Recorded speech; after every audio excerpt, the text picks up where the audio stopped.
شرم کو حیا ہے ان لوگوں کو؟ یعنی کہ جو مظلوم ہے، جو مقتول ہے، وہ ان کے دروازے پہ جا کے ان کو کہیں گے کہ آئیں جی آپ ہمارے سے وہ کر لیں؟ ان کو کوئی عقل ٹھکانہ ہے ان کی؟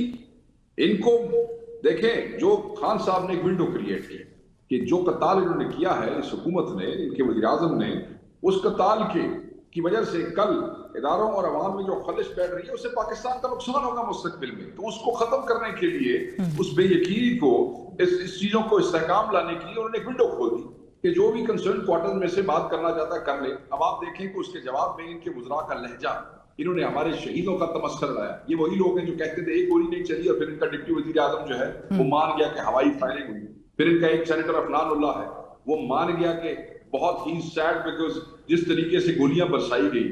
تو یہ جو شہداء کا وزن ہے لاشوں کا، یہ نون لیگ سے نہیں اٹھایا جائے گا.